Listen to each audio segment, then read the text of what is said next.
Hello everyone. Screen पे आपको दिखाई दे रहे हैं वन वर्ड्स। इससे पहले 7 शीट्स हम कंप्लीट कर चुके हैं। 245 जो स्क्रीन पे आप देख पा रहे हो, 245 वन वर्ड्स हम सीख चुके हैं निमोनिक्स के थ्रू कुछ स्टोरीज बनाकर। आज अपने पास है 8 शीट। पहले इसे कंप्लीट करते हैं और इसके बाद मैं इससे नेक्स्ट शीट आपको प्रोवाइड करवाऊंगा।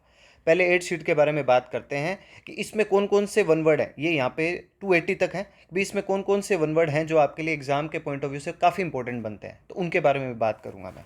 ठीक है, शुरुआत करते हैं। अटेंटिव होकर आप लेक्चर समझिए, देखिए, और हाँ, रिवीजन करना किसी भी हालत में नहीं छोड़ना है।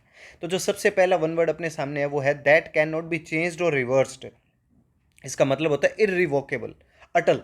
जो चीज़ अटल रहती है, जिसे बदला नहीं जा सकता, रिवर्स नहीं कर सकते आप। तो देखो, इसमें देखो क्या लिखा, वोकल। अब वोकैब मान लो, चाहे तो आप वोकैब की स्टोरी बना के याद कर लीजिए, ठीक है ना। अब वोकैब क्या होती है कि अटल रहती है। जो अगर आपने एक बार अच्छे से वोकैब सारी की सारी याद कर ली तो फिर आप उसे बदल नहीं सकते।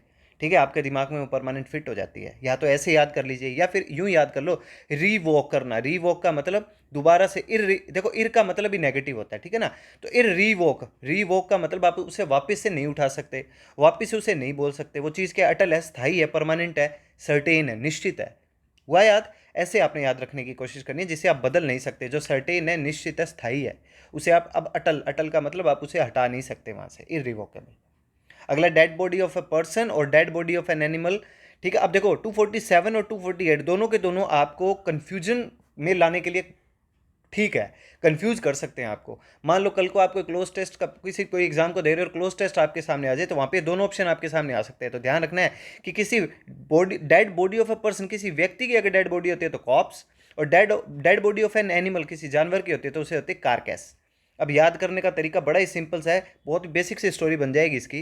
देखो, कॉप्स में COP, कॉप, कॉप का मतलब क्या होता है, पुलिस होता है। कॉप का मतलब क्या होता है, पुलिस। अब पुलिस ने किसी को मारा है तो डेड बॉडी या पर्सन, उसे एक पर्सन की डेड बॉडी मिली, उस पुलिस ने मारा उसको, कॉप। ठीक है ना, कॉप। या फिर अगर आपको ये स्टोरी ठीक नहीं लगी तो कॉप से याद कर लो। कॉप्स का मतलब मुर्दा तो होता है आप, जबकि आप कॉप्स को फसल भी बोलते हो। तो कई बार कुछ लोगों की लाशें फसलों में दबी हुई मिलती है ना, वैसे याद कर लो, वैसे अटैच कर लो। अब dead body of an animal, animal वाला याद करना काफी इजी है, क्योंकि किसी कार की टक्कर से कोई आस का मतलब कोई गधा, वो मरा भाई, dead body of an animal.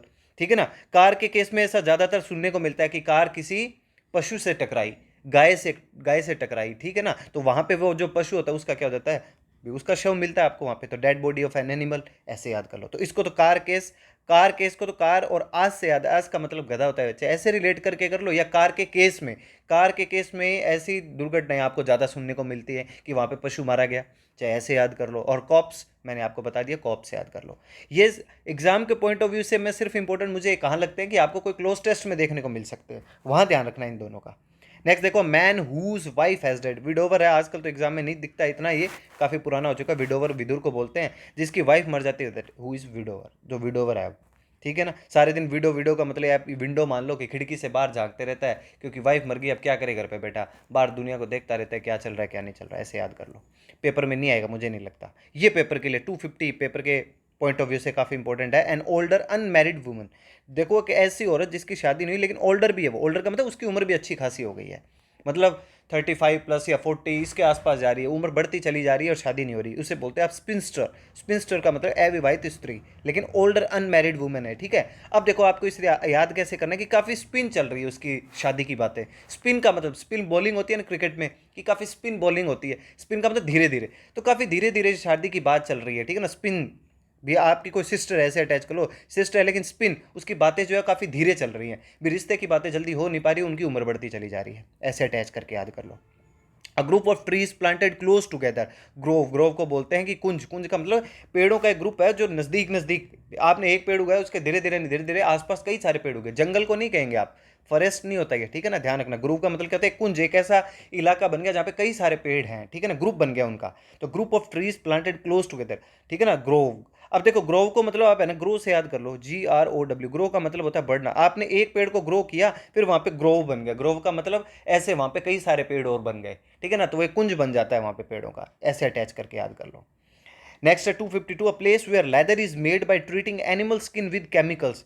Tannery को बोलते हैं चर्म शोधनशाला, ठीक है ना, एक ऐसी जगह पे जहाँ पे क्या किया जाता है, लेदर बनाया जाता है और जानवरों की चमड़ी से, केमिकल्स वगैरह डालकर और फिर उसको लेदर में कन्वर्ट कर दिया जाता है, उसे बोलते हैं टैनरी। अब देखो स्किन टैन नहीं होती हमारी, धूप में अगर आप ज़्यादा जाते हो तो क्या हो जाती है, स्किन टैन नहीं हो जाती। टैन रिमूवल करके कई क्रीमें भी आती हैं मार्केट में, आप क्रीम्स देखते हो तो टैन रिमूवल, तो टैन का मतलब क्या हो, स्किन से रिलेटेड हो गया एक ना कहीं, चर्म, ठीक है ना, चर्म लिखा हो ना, चर्म शोधनशाला। तो टैनरी, टैनरी को आप ऐसे अटैच करके याद कर लो कि टैन जो भी उनके ऊपर की चमड़ी होती है ना, उसको सबको वो टैन कर देते हैं, हटा देते हैं, और फिर उससे क्या बना लेते हैं, लेदर बना लेते हैं। ऐसे स्टोरी बना के याद कर लेना इसको, अच्छा है भाई, याद करना है इसको। Next is a school for small children, Kinder garden. Kinder garden का क्या मतलब होता है, बाल विहार, छोटे बच्चों के लिए जो स्कूल बनते हैं। किंडर, किंडर का मतलब तो बच्चे हो गए, और गार्डन का मतलब गार्डन, उन बच्चों के लिए एक तरीके से गार्डन बना रखा है। किंडर, किंडर का मतलब जो छोटे बच्चे हैं वो, उनको एक तो किंडर आती है ना, बच्चों को खिलाने के लिए भी देते हैं अपन किंडर, किंडर जॉय करके एक चॉकलेट सी आती है, ठीक है। तो किंडर, उससे आप याद करो कि बच्चों को आपने किंडर दिया और फिर उनको गार्डन में भेज दिया, तो बच्चों को लगता है यार बढ़िया, तो किंडर खा रहे हैं, बढ़िया गार्डन में बैठ रहे हैं, उनको पता ही नहीं चलता कि ये क्या है, स्कूल फॉर स्मॉल चिल्ड्रन, छोटे बच्चों के लिए स्कूल है, ठीक है ना। तो ऐसे किंडर गार्डन, एक अपर गार्डन होता है, अपन गार्डन, ये तो देखो एलकेजी को बोलते हैं, ये तो कौन से स्कूल के बच्चे जो एलकेजी के, एक होता है यूकेजी, ठीक है ना। अपर किंडर गार्डन, देखो लोअर किंडर गार्डन और अपर किंडर गार्डन, ऐसे होता है। इनकी फुल फॉर्म आज आपको पता भी चल गई होगी, कईयों को पता होगी, कईयों को नहीं पता, बता दें। एलकेजी का मतलब होता है लोअर किंडर गार्डन, और यूकेजी का मतलब अंडर, अपर किंडर गार्डन, ऐसे इसका मीनिंग बनता है, ठीक है। तो ये यूं याद रखना आप। One who cannot be defeated, जिसे हराया नहीं जा सकता, ये वर्ड पहले भी अपने पास आ चुका है। इनविंसिबल, भाई जो विन, विन के मतलब हर विन को, हर जीत के लिए एबल है, हर जीत मतलब उसे कोई हरा ही नहीं सकता, हर विन के लिए वो एबल है, समर्थ है, हर चीज जीतेगा वो, ठीक है, पहले भी आ चुका है। 255, समथिंग दैट इज बिलीवेबल, जिस पे आप विश्वास करते हो, विश्वसनीय। क्रेडिबल, क्रेडिबल देखो, क्रेडिबल देखो, एक तो होता है इनक्रेडिबल इंडिया, अविश्वसनीय भारत, अतुलनीय भारत, अविस्मरणीय भारत, जिसके बारे में आप सोच भी नहीं सकते, ऐसी ऐसी चीजें आपको वहां पे देखने को मिल सकते हैं। तो क्रेडिबल का मतलब क्या हुआ, विश्वास जिस पर आप कर सकते हो, ठीक है ना, क्रेडिबल, याद रखना है क्रेडिबिलिटी। तो क्रेडिबिलिटी भी होता है ना, विश्वासी। A place where fishes are kept, aqua, देखो एक्वा रिलेट किससे होता है, वाटर से, पानी से। किससे रिलेटेड करते हो आप इसको, वाटर से रिलेटेड करते हो, जो पानी होता है ना उससे, आप इसे याद रखना। एक्वा, जैसे एक्वा गार्ड आता है, एक्वाफिना आता है, तो पानी होगा ना ये, एक्वा गार्ड, एक्वाफिना। जो बोटल्स भी आती हैं घर पे, आप ये पानी का जो सिस्टम भी लगवा लेते हो, इसको भी बोलते हो आप। तो एक्वेरियम, तो पानी में कौन रहती है, ऑब्वियसली मछली पानी में ही रहती है, ऐसे याद कर लो। A partner in crime, crime बहुत ही अच्छा है। 257, अ पार्टनर इन क्राइम का मतलब अकम्प्लिश, और पहले आ चुका है, इसलिए ज़्यादा टाइम नहीं लूँगा। अकम्प्लिश मतलब कम, भैया जल्दी इधर आ जाओ, पुलिस आ गई, कोई आदमी है, किसी को पकड़ने के लिए कोई पुलिस जा रही है, और कोई आपको कहता है कम मेरे घर पे आ जाओ, पुलिस आ गई, ठीक है, आप मेरे घर पे रहो, तो मतलब वो उससे भी क्या माना जाता है, अपराध में साथी माना जाता है कि आपने इनको छुपाया अपने घर में, ठीक है ना, इनको आपने अपने घर में रखा, तो अपराध में साथी, ऐसे अटैच कर लो इसको। 258, someone who makes a sudden violent attack, अचानक से कोई आपके ऊपर हिंसक हमला करता है, हमलावर, असॉल्टर। अब देखो, अब आपको इसको याद करना है, एस का मतलब गधा होता है, और उल्टा, उल्टा, ठीक है ना, गधा क्या करता है, उल्टी लात मारता है भाई साहब, अचानक से हमला कर देगा। आप किसी गधे के पास खड़े हो, एस क्या करता है, अचानक से आपकी तरफ लात मारता है, तो एस उल्टा मतलब हमलावर, अचानक से आपके ऊपर कोई वॉयलेंट, एक हिंसा का कोई अटैक होता है, ठीक है ना, ऐसे अटैच कर लो इसको, एस अल्टर, एस ने उल्टा आपके ऊपर हमला कर दिया, हमलावर। नेक्स्ट इज 259, बहुत ही इंपॉर्टेंट है एग्जाम के पॉइंट ऑफ व्यू से। Impostor, a person who pretends, बहाना करता है एक आदमी, to be someone else in order to deceive others, दूसरों को धोखा देने के लिए। In order to deceive others का मतलब दूसरों को धोखा देने के लिए कोई व्यक्ति कोई बहाना करता है, ठीक है ना, चालाकी करता है, कपटी, ठीक है ना। इम्पोस्टर, स्पेलिंग दोनों याद रखना, दोनों ही सही मानी जाती है, पहली स्पेलिंग मोस्ट अप्रोप्रिएट, इम्पोस्टर। अब याद करना है, कैसे याद करोगे आप इसको, मैं बताता हूँ। पोस्टर लगे हुए रहते हैं, आप जाते हो कहीं भी, जो मान लो बाहर, घर से बाहर निकलते हो तो पोस्टर लगे हुए देखते हो कि भाई साहब ये चीज़ खरीद लेते हैं, इसके पोस्टर लगे हुए हैं, और आप उस चीज़ को खरीद लेते हो पोस्टर देखकर, और आपके साथ क्या हो जाता है, कपट, धोखा हो जाता है, क्योंकि पोस्टर पे जो सारी बातें छपी हुई होती हैं, दिखती हैं, वो सारी सही नहीं होती, ऐसे याद कर लो। The act of using power to favour friends and relatives, nepotism, भाई भतीजावाद। अपने दोस्तों को, अपने रिश्तेदारों को अगर आप किसी भी जगह पे अप्रोच करवाते हो तो भाई भतीजावाद को बोलते हो। काफ़ी समस्याएं आपको सुनने को मिलती हैं ऐसी, भाई भतीजा। तो देखो इसको आपने याद करना है, इसको आप नेपोलियन से याद कर लो, या तो कि नेपोलियन जो था ना, वो ऐसे काम बहुत किया करता था, अपने दोस्तों को, अपने रिलेटिव्स को, जो भी था ना, राजनीति में लेके आ गया, नेपोटिज्म, तो नेपोलियन से याद कर लो। ये स्टोरी अच्छी नहीं लगती, दिमाग में नहीं आ रही, तो इससे याद कर लो। देखो कोई भी नेका मतलब नेता होते हैं, ये अपने पोते को, पोतियों को, ठीक है ना, नेपो, कि जो इनको नेता जो होता है वो पोते पोतियों को क्या करता है, सबको आगे बढ़ाता है, भाई भतीजावाद करता है, ऐसे अटैच करके याद कर लो, जैसे आपको सही लगे भाई। अगला देखते हैं, ए फिक्शिशियस नेम, फिक्शिशियस का मतलब काल्पनिक, फिक्शन, फिक्शन का मतलब काल्पनिक कोई नाम है, यूज्ड टू हाइड हिज और हर आइडेंटिटी, किसी का नाम छिपाने के लिए। जैसे कवि वगैरह जो होते हैं ना, कवि ये अपना नाम रखते हैं ना, जैसे कोई भी नाम और फिर उसके ब्रैकेट में उसने लगा दिया निराला, ठीक है ना, मस्ताना, अलबेला, इस टाइप से आपने कई बार कई कवियों के नाम सुने होंगे, ठीक है ना, जो कुछ राइटिंग्स कुछ लिखते रहते हैं। तो मतलब छद्म नाम रखते हैं वो, अपना खुद का ओरिजिनल नाम तो लोगों को पता ही नहीं होता कि असली नाम क्या है, वो उससे उनको याद हो जाता है, ठीक है ना। तो शूडोनियम, अब देखो यहाँ पे पी साइलेंट है, पहली पी साइलेंट है, पिशोडियन नहीं होता, ये क्या होता है, शूडोनेम। शूडोनेम का मतलब ये पी साइलेंट है, पहले तो ये याद रखना। और शूडोनेम का मतलब होता है शुद्ध, शूडो नेम। भी कोई भी शूडो का नेम यूज करते हैं वो, शूडो नेम का मतलब हुआ पी तो साइलेंट है, पहले ही छिपा पड़ा है, ठीक है ना। शूडो नेम भी कोई भी किसी भी तरीके का आपके सामने एक ऐसा नाम रख दिया जाता है जो शूडो है, शूडो का मतलब छिपा दिया गया है जिसको, पी साइलेंट है, ध्यान रखिएगा, ठीक है ना। शूडो का मतलब कोई भी क्षुद्र नेम, छोटा सा कोई नाम रख लेते हैं और नेम ये दिखाई, नेम पहले से इसमें लिखा पड़ा है, शूडो नेम, ठीक है ना। ऐसे आप इसको याद कर लेना। या आप क्या करते हो, लूडो का गेम खेलते रहते हो, तो लूडो का गेम खेलते हो, आपने छद्म नाम से आपने अपनी आईडी बना रखी है, ओरिजिनल नाम नहीं दिखा रखा है, शूडो नेम, ठीक है ना। तो ऐसा कोई भी नाम आपने बना रखा है कोई भी काम करते हो तब। The act of delay, postpone और to put off something. Procrastinate, बहुत ही अच्छा वर्ड है ये, बहुत ही अच्छा मीनिंग है। देखो प्रोक्रेस्टिनेट का मतलब होता है एक्ट ऑफ डिले, आप किसी चीज़ को डिले करते हो, लेट करते हो, ऐसी कला है आप में, पोस्टपोन करते हो, स्थगित करते हो, और पुट ऑफ समथिंग आप उसको अलग रख देते हो, पुट ऑफ का मतलब एक तरफ रख देते हो, स्थगित कर देते हो किसी काम को। अब देखो प्रो का मतलब क्या होता है, आपको मैं पहले भी सिखा दूंगा। प्रो का मतलब होता है एकदम एक्सपर्ट जो होता है, प्रो प्लेयर होता है, कोई एक्सपर्ट होता है। अब प्रोक्रेस्टिनेट, अब कोई देखो, प्रो क्रैश, कोई भी व्यक्ति होता है जो अगर एक अच्छा पायलट होता है, प्रो पायलट हो, कैसा पायलट है वो, प्रो पायलट है, तो वो क्या करता है, प्रोक्रेस्टिनेट, क्रैश, CRAS, क्रैश, वैसे तो एच भी आता है उसमें, तो क्रैश होता है। अगर उसको लगता है कि मेरा हवाई जहाज जो होगा ना वो क्या हो सकता है, क्रैश हो सकता है, क्योंकि इसमें ये समस्या है, वो क्या कर देता है, उसको फ्लाइट को डिले कर देता है, अपने आप ही देर कर देता है कि नहीं अभी नहीं उड़ाएंगे, पहले इसको ठीक करो आप। प्रो क्रैश मतलब प्रो जो पायलट होगा वो पायलट क्या करेगा, क्रैश होने से पहले क्या कर देगा, उस यात्रा को, उस फ्लाइट को क्या कर देगा, स्थगित कर देगा, पोस्टपोन कर देगा, एक तरफ रख देगा, उसको डिले कर देगा कि पहले से ठीक करो फिर ही चलाऊंगा मैं प्लेन को। ऐसे आप याद कर लेना, ठीक है। बहुत अच्छा इंपॉर्टेंट मीनिंग है ये, भूलना नहीं है किसी भी हालत में। 263 ये पहले भी आ चुका है, गायनाकोलॉजिस्ट। और गायना किससे रिलेट होता है, स्त्रियों से रिलेटेड होता है। और लॉजिक का मतलब क्या होता है, जो कोई स्टडी करता है उसके बारे में। A doctor who deals with the disease of women specially for reproductive organs. Reproductive organ का मतलब जो ऐसे जो मतलब आपको वृद्धि को बनाते हैं, ठीक है ना, जैसे मान लो बच्चा पैदा करना होता है, ठीक है ना, ऐसी जो प्रोसेस होते हैं उनकी जो जांच करता है कि ये अंग इनके सही काम कर रहे हैं नहीं कर रहे, इनके बारे में जो स्टडीज करते हैं ना, इनके इनमें कोई बीमारी लगी हुई है नहीं लगी हुई, इनके बारे में जो अध्ययन करता है दैट इज अच्छा। और कौन सी डॉक्टर, जो स्त्रियों की होती है स्पेशली, तो गायनेकोलॉजिस्ट। तो गायना रिलेटेड ही किससे होता है, औरतों से, लड़कियों से रिलेटेड होता है, ऐसे याद रखना आप। आगे देखते हैं नेक्स्ट। 264 है अपने पास, ठीक है, डर्मेटोलॉजिस्ट है, ठीक है। अब doctor who treats skin diseases, ठीक है ना, जो स्किन की डिजीज के बारे में जो ट्रीट करता है, ऐसे डॉक्टर को आप क्या बोलते हैं, डर्मेटोलॉजिस्ट बोलते हैं। डर्मिकूल पाउडर आपने सुना होगा, डर्मिकूल पाउडर आता है ना, ठंडा ठंडा कूल कूल टाइप का, तो डर्मी, डर्मी का मतलब ही क्या होता है, आप चर्म से होता है, ठीक है ना। डर्म का मतलब ही क्या होता है, चर्म से, चमड़ी से रिलेटेड होता है। तो डर्मेटोलॉजिस्ट, लॉजिक का मतलब आपको पता है, अध्ययन जो करता है उसका जो एक्सपर्टीज होते हैं, विशेषज्ञ जो होते हैं। तो डर्मे को आप डर्मिकूल पाउडर से याद कर लेना।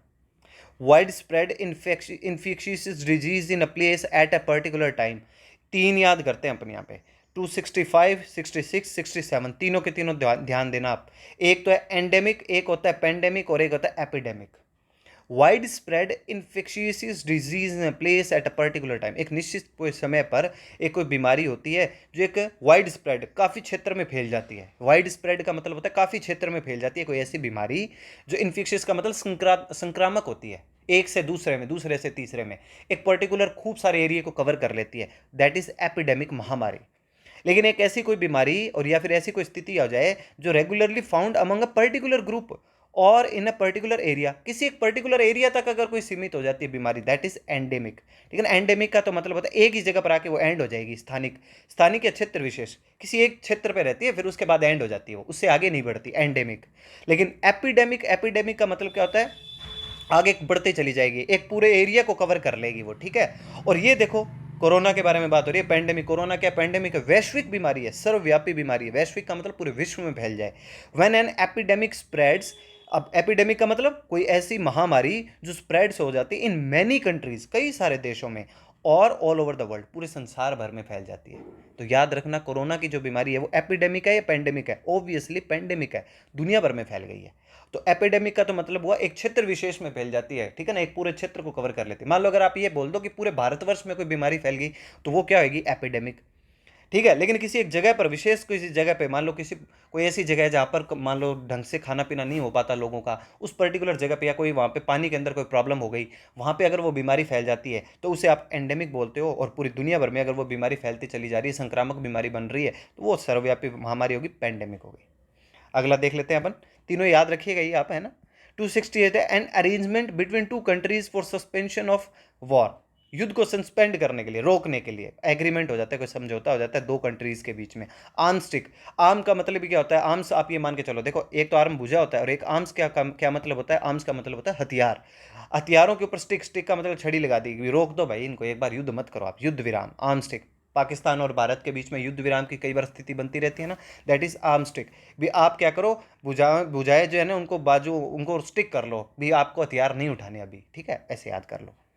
सीक्रेट एग्रीमेंट और conspiracy in order to deceive other, conspiracy meaning भी याद रखिएगा, ठीक है ना, स्पेलिंग याद रखिएगा। और कोल्यूशन पहले भी आ चुका है, कपट संधि। कोल्यूशन को मैंने आपको कोल से याद करवाया था, COAL, कोल का मतलब होता है कोयला। कोयले के अंदर अगर आप कोई भी संधि करते हो तो आप क्या करते हो, उसमें सीक्रेट एग्रीमेंट करते हो, कौन सी वजह से, कोई जालसाजी करते हो, in order to deceive other, दूसरों को धोखा देने के लिए। कोयले में आप क्या कर रहे हो, सरकार को धोखा दे रहे हो, या सरकार ने किसी और के साथ कोई संधि कर ली, वो आम जनता को धोखा दे रही है, ऐसे कोल्यूजन। कोल्यूजन को आप कोल से याद रखना, और मैं पहले आपको याद करवा चुका हूँ।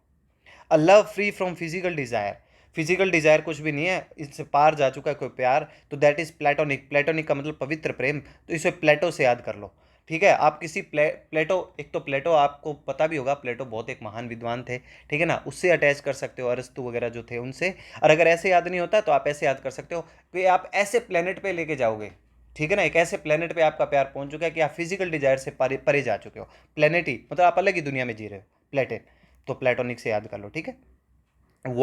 Wild and noisy disorder, pandemonium, कोलाहल, शोर शराबा। वाइल्ड का मतलब खूब जोर जोर से आवाजें आ रही है, नॉइजी डिसऑर्डर, अव्यवस्था फैली हुई है, खूब शोर शराबा हो रहा है, पेंडेमोनियम। इसे कोलाहल भी बोलते हैं, और इसे हिंदी में मैं एक और बताता हूँ, भगदड़ भी बोलते हैं। इसे क्या बोलते हैं, भगदड़ मच जाती है ना कई बार, ठीक है ना। जैसे मान लो लोग, गरीब लोगों को बेचारों को पता चले कि उनको भाई भोजन, फ्री में भोजन दिया जा रहा है, अनाज दिया जा रहा है, तो वहाँ पे भगदड़ मच जाती है अचानक से लोगों के बीच में, दैट इज पेंडेमोनियम। अब इसको आप पंडे से याद कर लो। पंडे का मतलब क्या होता है, जो पंडित होते हैं ना, तो ये पंडे होते हैं। और ये क्या है, इनको काम तो ये होता है कि मौन मौन रहे, ये पंडे जो लोग हैं ये क्या रहे, मौन रहे। लेकिन आप देखो कि कई बार क्या, पंडित लोग जो होते हैं ये मौन नहीं रहते, बहुत ज़्यादा शोर शराबा करते हैं किसी ऐसी जगह, तो इससे अटैच करके ऐसे याद कर लो। स्टोरी याद रहनी चाहिए, मीनिंग याद रहना चाहिए, कैसे ना कैसे करके। फिर अगले अपने पास parvenu, one who has suddenly gained lot of wealth, अचानक से किसी को बहुत सारा धन प्राप्त हो जाए, ठीक है ना, सोने की अशरफिया मिल जाए, कुछ भी, और बहुत रातों रात अमीर बन जाए, लॉटरी लग जाए को किसी भी तरीके की। पारवेन्यू, नव धनाढ़, जो नया नया जिसके पास पैसे आए हैं, पारवेन्यू। वेन्यू का देखो मतलब क्या होता है, वेन्यू का मतलब होता है एक स्थान। आप कोई व्यक्ति है जिसके पास कोई इतना पैसा नहीं है, आप देखते हो कि वो एक ही वेन्यू पे, एक ही वेन्यू का मतलब एक ही जगह पे बैठा रहता है, लेकिन आपने देखा एक दिन उसके पास अचानक इतना पैसा कि वो उस वेन्यू से, उस स्थान से पार, पार बोल गया भाई साहब, आपको पता ही नहीं कि वो कहाँ चला गया, विदेश भाग गया। आप देखते हो यार इसके पास इतना पैसा कहाँ से आ गया अचानक से, पार वेन्यू। तो अगर आप अपने किसी भी ऐसे फ्रेंड को जानते हो जिसके पास अचानक से खूब सारा पैसा है, कुछ भी, उसका नंबर ऐसे सेव कर लो। ये याद करने की एक टेक्निक बता रहा हूँ आपको, ठीक है, मैं तो किया करता था ऐसे पहले। फिर है secret place of meeting, recess, गुप्त स्थान। तो स्कूल में आप क्या करते हो कि जब रिसेस होगी, रिसेस का मतलब जिसे आप क्या बोलते हो कि आधी छुट्टी जब होएगी बीच में, जब, ठीक है ना, थोड़ा टाइम मिलेगा हमें, तब हम क्या करेंगे, गुप्त स्थान पे चलेंगे, कुछ बातचीत करेंगे। तो सीक्रेट प्लेस ऑफ मीटिंग, तो सीक्रेट प्लेस कोई भी मीटिंग का कब पता चलता है आपको, रिसेस में, ठीक है ना। गुप्त स्थान आपको कब मिलता है, रिसेस में। ऐसे अटैच करके स्टोरी बना लो इसकी। Violent action organised by lot of people against the authority of ruling government, rebellion, विद्रोह। बहुत ही सिंपल है, सिर्फ मिस स्पेल्ड के लिए इंपॉर्टेंट लगता है मुझे, क्योंकि वन वर्ड के हिसाब से कई बार एग्जाम में पूछा जा चुका है। रिबेलियन का मतलब, तो रिबेल का मतलब विद्रोह करना होता है, ठीक है ना। री का मतलब दोबारा, बैल का मतलब घंटी, बार बार घंटी बजाते रहते हो आप, विद्रोह करते हो, बार बार घंटी बजाती, विद्रोह कर रहे हो कि नहीं भाई मैं ये सहन नहीं करूंगा, तो आप सरकार के कोई भी अथॉरिटी है उसके आप क्या हो रहे हो, अगेंस्ट हो रहे हो, हिंसात्मक कोई काम कर रहे हो। Scientific process of naming and classifying things into groups, taxonomy. देखो वर्गीकरण विज्ञान, आप किसी भी चीज़ों के क्या करते हो, वर्गीकरण कर देते हो, ठीक है ना, उनको आप क्या करते हो, क्लासिफाइड कर देते हो, अलग अलग तरीके से उनके नाम रख देते हो। साइंटिफिक प्रोसेस एक आप यूज करते हैं जिसमें आप नाम रखते हैं, क्लासिफाइड कर देते हो चीज़ों को, ग्रुप्स में अलग अलग ग्रुप बांट देते हो उनका, तो टैक्सोनॉमी।